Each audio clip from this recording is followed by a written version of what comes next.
Hello team, welcome to another ATP Geopolitics video with myself, Jonathan MSP. Ukraine War news update, second part thereof for the 22nd of August 2024, not April. And this is a Geopolitics video. We're going to start with Petr Pavel, the Czech president, saying Ukraine is unlikely to achieve 100% just peace, making that warning, saying that the objective should be to get as close as possible to a just peace. Petr Pavel's a massively strong supporter, former NATO officer, massively strong supporter of Ukraine, but he's also a bit of a realist and often comes out and says things how he sees them being. And he's probably not wrong here that just peace being peace and 1991 borders, probably unlikely that they're going to get that. But they need to get as close to that as possible.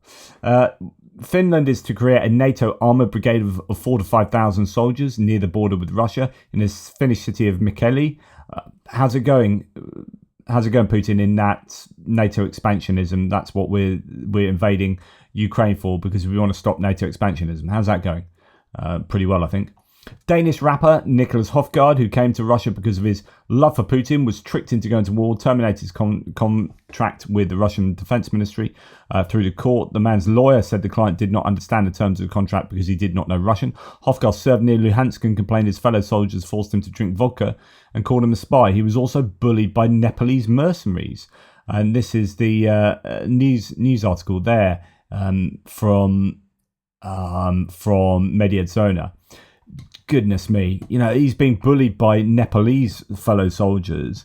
But yeah, so lawyer said his client came to Russia in the summer of 2023 because he sympathized with Vladimir Putin, disagreed with the values of Europe, and was unhappy with the worsening political climate. He received a residence permit, and then the process of extending it dragged on, and in the hope of obtaining Russian citizenship, the Dane signed a contract with the Ministry of Defense, believing that he would be able to choose his own position. Hofgaard wanted to become a border guard in Siberia. I don't know why you would leave Denmark to do that. Well, I mean, you've got to be screwed in the head. Anyway, there you go.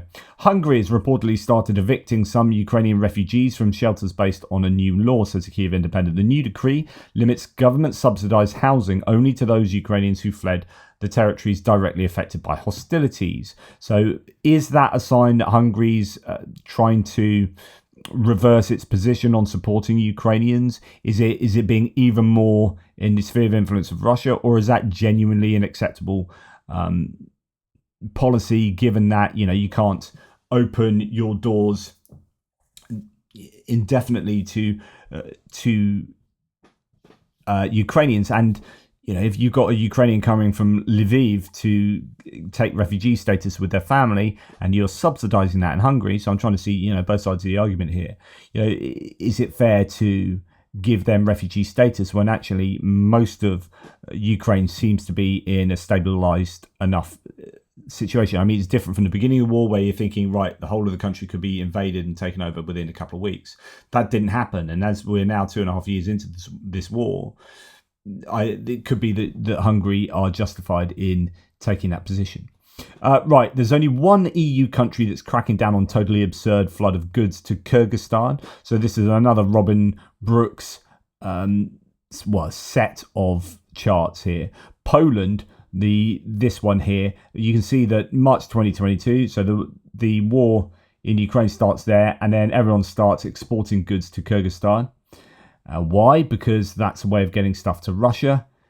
Only Poland appears to have put a kibosh on that. Everywhere else in the EU, exports to Kyrgyzstan are all-time highs over 2 years of this nonsense, and EU policy makers just do nothing.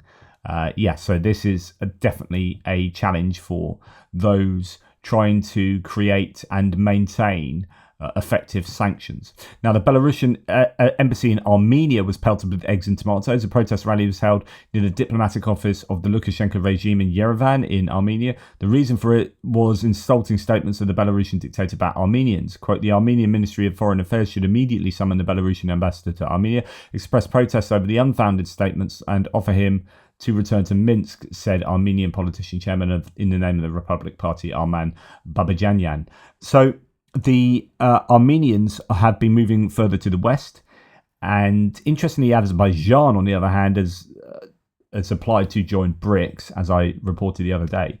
But in moving further away from the Russian sphere of influence, Armenia is arguably looking at Belarus, or Belarus is looking at Armenia and going, yeah, screw you. And now there's a bit of a spat between those two countries.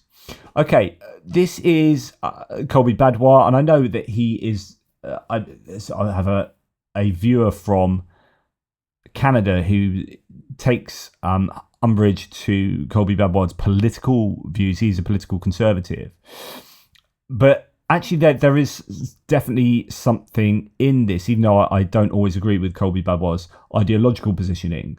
The Biden administration did pass that aid package whereby they were supposed to have, 45 days, they were supposed to have a strategy in place for how Ukraine, or how the US were going to be supporting Ukraine for the win. Biden administration is required by the 5th Ukraine supplemental to present Congress with a detailed strategy outlining how the US will support Ukraine to defeat Russia. It still hasn't been provided after over 10 weeks have passed since the deadline to submit took place. Congress isn't happy. Quote, the Biden-Harris administration's support for Ukraine has given the embattled nation just enough to survive, but not enough to win, House Foreign Affairs Committee Chairman Representative McCall has said. So he's a Republican who is very much in favor of supporting Ukraine. He's from Texas. He said in a statement provided to Foreign Policy, quote, time and time again, weapons viewed by the administration as too provocative and were later provided. Without a clear strategy for victory in Ukraine, the administration is likely to continue down the same path, prolonging Putin's war of aggression and signaling US weakness to our other adversaries, including Communist China. This abdication of leadership, combined with numerous missed opportunities to capitalize on Russia's battlefield mistakes, has needlessly cost lives and prolonged the war, Senate Armed Services Committee ranking member Senator Wicker said in an emailed statement. So he's from Mississippi, and therefore no doubt Republican. Ukraine is demonstrating every day that it can defeat Putin's illegal invasion. It is time for the president to take the handcuffs off our aid. And then he also said Congress can provide the funds and authorization, but only the commander-in-chief can fill the current leadership vacuum. And then Senator Risch, who is from Idaho, and therefore probably Republican. Those of us who support aiding Ukraine do not do so blindly. Since the earliest days of Putin's war in Ukraine, we have asked for the Biden-Harris administration to provide a strategy on how the US and our allies can help Ukraine win the war. President Biden and VP Harris owe a strategy not just to us but to the American people, and their dereliction suggests that they don't have one or are afraid to share it.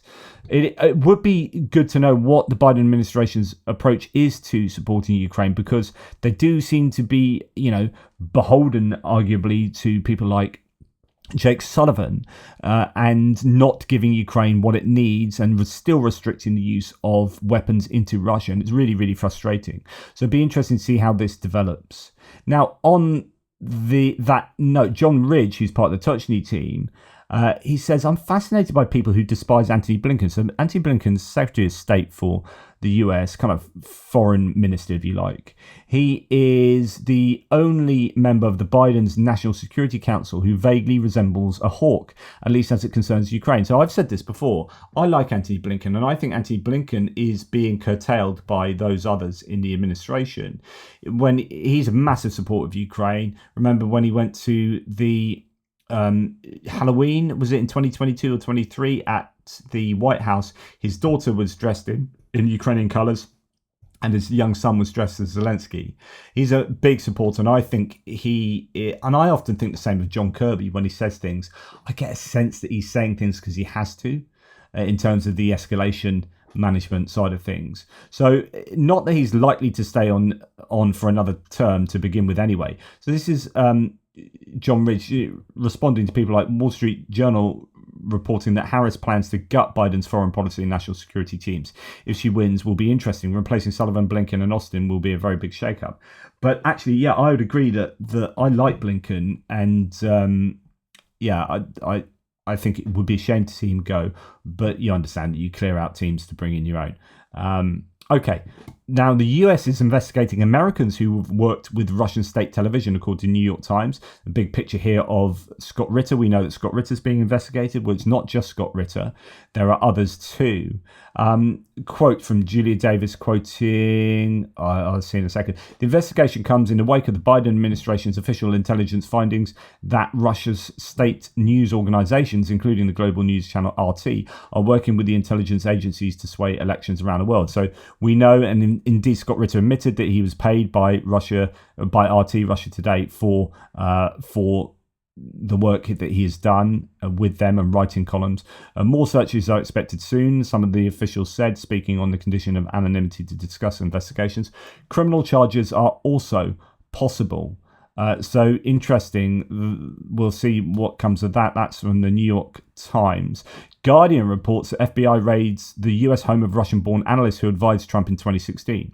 So FBI agents have raided and searched the Virginia home of Dimitri Simes, an author and policy analyst who advised Donald Trump's 2016 presidential election campaign and who currently hosts the current affairs program on Russia's state-run Channel 1. The raid began on the 13th of August, the FBI told local Rappahannock News, which first reported the story. Simes, whose name was included more than 100 times in the 2019 Mueller report into Russian interference in the 2016 presidential election, told the paper he was out of the country and had not been notified of the search ahead of time. He was not aware he was the focus of any current law enforcement investigation, he said. Now, remember the Mueller report was held up by Republicans to say, look, there's no Russian interference in the 2016 election. But of course, that's not what it showed. Go and read the report. It clearly shows as Russian interference. What it couldn't show was collusion, because the burden of proof for collusion was just impossible to reach, and it just couldn't do that. And so it came out and said, right, okay, as far as we can work out, there was no collusion, meaning that, the US hadn't, or certain people in the US hadn't asked Russia to collude. They hadn't colluded together in order to interfere, in order to produce an outcome desirable for Trump, for example, in the 2016 elections. But they very clearly showed that Russia interfered in the campaigns and in the election. So there's definite Russian interference, and it showed that. But the Mueller report was misrepresented by so many people on the Republican side. Anyway, Simes' son, Dimitri Simes Jr., that's pretty creative, told Sputnik News, so this is Sputnik News is a complete Russian propaganda channel, told Sputnik News that his father has not been in the US since October 2022. Quote, the Biden regime is terrified of being called out over Ukraine and Israel, he tweeted on Friday. In another tweet, he added, quote, elements of Biden regime are trying to disrupt any possibility for de-escalation with Russia and plunge America into World War III. Simes, who was born in Moscow, emigrated to the US in 1973. He served as an informal foreign policy advisor to President Nixon before leading the Center for the National Interest for nearly 3 decades. After meeting Trump's son-in-law Jared Kushner at a luncheon in honor of Henry Kissinger in March 2016, Simes began providing the Trump campaign with informal counsel on foreign policy, including advising on a speech Trump gave envisioning greater cooperation with Russia. Who knew? Simes and the Center for the National Interest featured prominently in the Mueller report, which cleared them of any wrongdoing. Around the same time, Simes underwent a Senate Finance Committee investigation into his contacts with Russian Central Bank official Alexander Torshin and Maria Butina. So Maria Butina was a spy, right? Who was sentenced to 18 months in prison for trying to infiltrate US conservative groups before the 2016 election. She's been held up as a bit of a hero in Russia. Last year, Simes moderated a conversation with Russian President Vladimir Putin at the St. Petersburg International Economic Forum. And in June, Simes participated in a closed-door meeting with Putin, the state-owned Russian news agency TASS reported. It looks very much like Simes is compromised, and Simes was involved in the Trump campaign in 2016. If you have not seen it, go and watch Active Measures on Prime. So Active Measures is is an absolutely brilliant documentary. It's so jam-packed full of information. It is insane. It's an insanely good documentary, Active Measures. Go and watch it. And it shows you how much influence the Russians had on the Trump campaign through people like Paul Manafort. Paul Manafort, who's now been called back by Trump to the campaign. I think it's pardoned by him. Paul Manafort is Mr. Russia. It blows my mind. Anyway, go and watch Active Measures, because I don't know how you can continue to be strong against Russia and pro-Ukraine and a Trump voter. I don't get it for a whole host of reasons. But watching something like that should give you really all the information you need. Now, speaking of which, former National Security Advisor H.R. McMaster, who was not one of the ones who came out totally anti-Trump, but his new book says that Trump's ego and insecurities allowed Vladimir Putin to manipulate Donald Trump. So although Trump thinks he's strong on strong people, most other people like myself look at him and go, your ego allows you to be manipulated by such strong men. So you look at Helsinki, which I think was that press conference was Donald Trump's worst moment in international politics, where he just capitulated, he genuflected to Vladimir Putin ahead of his own intelligence services. I think it was terrible of Donald Trump to do that, and he did it.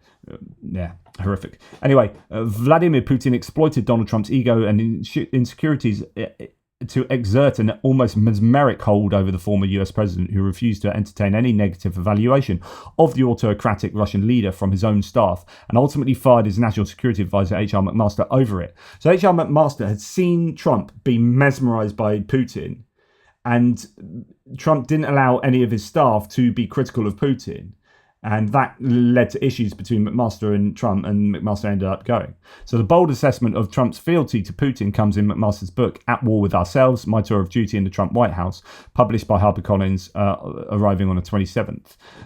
Guardian obtained a copy. Quote, after over a year in this job, I cannot understand Putin's hold on Trump, McMaster recalls saying in a memoir covering the turbulent 457 days the now retired general served as National Security Advisor from February 2017 until he effectively was fired by tweet in April 2018. The comment to McMaster's wife, Katie, came in the aftermath of the poisoning in the UK by Putin's agents of Sergei Skripal, a Russian former intelligence officer, and his daughter in March 2018. So this is in Salisbury, down the road from me, where you had two Russian people being poisoned on British soil by Russian FSB agents, and after a year in this job, I cannot understand Putin's hold on Trump. While other Western leaders were beginning to formulate a strong response to the assassination attempt, McMaster says Trump sat in the White House fawning over a New York Post article with the headline, quote, Putin heaps praise on Trump, pans US politics. Trump, according to the book, wrote an appreciative note on the article with a black Sharpie and asked McMaster, quote, to get the clipping to Putin. This is what Putin wants, right? He wants to say these things to appease someone like Trump, to be able to show power over US, not just politicians, freaking president. And the president wants a note sent to Putin to say, oh, look how wonderful you are, Putin. As if to say, look how much you've succeeded, Putin. Look at you manipulating me, Putin. Signed, Trump. Dear Vladimir Putin, me old mucker, I love the way you're manipulating me. Here's a clipping to show my appreciation of how you're manipulating me. Lots of love, Donny. Quote, I was certain that Putin would use Trump's annotated clipping to embarrass him and provide cover for the attack, McMaster writes. He said he handed the note to the White House office of the staff secretary, which handles Oval Office communications. Quote, later, as evidence mounted that the Kremlin, and very likely Putin himself, had ordered the nerve agent attack on Skripal, I told them not to send it. Yeah, no shit, Sherlock. In reality, McMaster says Putin's apparent simpering over Trump was a calculated effort by the Russian leader to exploit the president and drive a wedge between him and hawkish advisors in Washington, D.C., such as McMaster, urging the US to take a harder line with the Kremlin. Quote, Putin, a ruthless former KGB operator, played to Trump's ego and insecurities with flattery, McMaster writes. We've all known this. Critics of Trump, like myself, had known this for years. Since 2017, when that happened in Helsinki, when he fawned over Putin in public ahead of his intelligence services. Right? It's freaking obvious that Trump is not the right person to keep the US at the top of the international stage. Trump will pay fealty to autocrats. And if you are still watching me as a Trump supporter, still think he's the right guy for the job, both in general terms, but also for Ukraine, then I can't help you. I can't help you if you don't realise that Trump is compromised by his own ego. Anyway,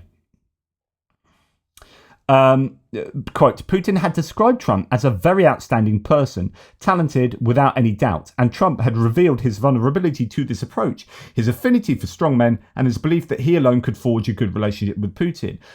Like his predecessors, George W. Bush and Barack Obama, Trump was overconfident in his ability to improve relations with the dictator in the Kremlin. The fact that most foreign policy experts in Washington advocated for a tough approach to the Kremlin seemed only to drive the president to the opposite approach. McMaster describes how Trump became obsessed by the Mueller report into Russian meddling in the 2016 presidential election, to the point that, quote, discussions of Putin and Russia were difficult to have. He says Trump, quote, connected all topics involving Russia to the report that allegations by Democrats and other opponents that his campaign and Trump personally had colluded with, quote, Russia's disinformation campaign to swing the election. So on and so forth. I mean, well, actually, no, let's continue. Quote, on Putin and Russia, says McMaster again, I had been swimming upstream with the president from the beginning, writes McMaster, whose successor as National Security Advisor John Bolton also ended up falling out with the president and went on to become one of the numerous former administration officials to condemn Trump's re-election effort. So it's interesting that both McMaster and Bolton have both written books and both publicly have come out and said Trump sucked on Russia and Putin. So again, if you are a Trump fan and Trump voter, you have the two people closest to him regarding Russia, who were both fired because they thought Putin had got too much compromise on Trump, too much purchase on Trump. You know, the two people closest to Trump saying that he was weak on Russia and thus on foreign policy, saying this publicly. Well, how do you dismiss this? Are you like, yeah, no, I love Trump so much that I just disbelieve it. La la la la la la la la la la la la la la la. Noise cancelling headphones. I can't hear criticisms of Trump. I can't hear criticism. Dudes, like, trust me, bro, gets you only so far. McMaster recalls another episode in which he was castigated by Trump at a July 2017 summit in Hamburg, Germany, which became famous for what The Guardian described at the time as a budding romance between the US and Russian leaders as they spent hours locked in a private conversation. So if you remember, Trump and Putin went into a behind closed doors conversation where no one else but the translators were there. Why would you do that? Unless you're just going to give Putin whatever he wants. Quote, my basic message during the final prep meeting at the Hamburg Convention Center was, do not be a chump, McMaster writes, noting that he told the president what Putin sought, including the US to abandon Ukraine and withdraw US forces from Syria and Afghanistan, which Trump later ordered. So, don't do X and Y. When you go and have this meeting with Putin, he goes and has a meeting with Putin and later does X and Y. But no one else was allowed to go in to stop Trump from being beholden to Putin. Again, same things I just said. Why do you still support this guy, especially concerning Russia and the international stage? Quote, I told Trump how Putin had duped Bush and Obama. Mr. President, he is the best liar in the world. I suggested that Putin was confident he could play Trump and get what he wanted, sanctions relief and the US out of Syria and Afghanistan on the cheap. By manipulating Trump with ambiguous promises of a better relationship, he would offer cooperation on counterterrorism, cybersecurity and arms control. I could tell that Trump was getting impatient with my negative vibe. I said what I needed to say, and if he was going to be contrary, I hoped he would be contrary to the Russian dictator, not to me. In the end, he wasn't. He fired McMaster. Just, the man was compromised. End of. And then you've got him saying this. This just blows my mind again.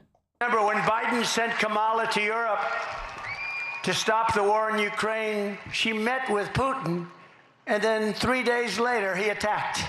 How did she do? You think she did a good job? She met with Putin to tell him don't do it, and 3 days later he attacked. That's when the attack started. Did you know that, General? Should have sent you. But over 500,000, they say, are dead or wounded, but it's a much higher number than that. He's lying. This is an absolute lie. They've never met. As Michael McFaul says, who was former ambassador to Russia 2012 to 14, it's one thing to lie about things that are hard to verify, but who lies about things that are easy to confirm as false? Fact, Putin wasn't in Munich in 2022. How can we trust someone with this blatant disregard for the truth to be our commander-in-chief? As Mike Singleton says, did you know that? Watch Trump lie right to your face. He falsely claims Kamala Harris met with Putin right before he invaded Ukraine. Harris and Putin have never met. What is freaking going on here? Like, how can you take this guy seriously? I am beyond sympathy for anyone who still holds Trump in high regard. The guy is a freaking idiot, right? And he's not only an idiot, he's a liar, and he's a dangerous liar. And he would rather have Putin put Putin above his own national interests. Because Putin is who he aspires to be. Trump aspires to be this strong man. And he will look to these strong men as idols. And he will genuflect to them. And seek that pat on the head because he's so insecure and he wants that ego massaged. So that he feels better about himself when Putin tells him. Rather than being strong and standing up to Putin and Kim Jong-un and Xi Jinping. And Jair Bolsonaro when he was in charge of Brazil, and Viktor Orban now, like all of these people that he always sings. When have you heard him sing the praises of a democratically elected leader in the free world? When have you heard that? You haven't heard that because he doesn't value democracy. He values power, and he values people who can wield that power unflinchingly. Because that's what he wants, and that's why he stands at his rallies and slags off the free press who are criticising him as the enemy of the state. Because he wants to be a dictator that doesn't have a press that holds him to account. And he wants to be a dictator that doesn't have a national populace that holds him to account. And he wants to be a dictator that doesn't have any form of criticism, where he is idolised even if he's having to manufacture that idolisation. Man, I pity the people who support Trump still. I just don't get it. I do get it. I understand brainwashing. I understand how it works. But just, he's not right for the world. He's not right for the world. And just the last thing, this isn't particularly geopolitical news. It's an interesting little nugget here. There's a trident on a coin. It's over 1,000 years old.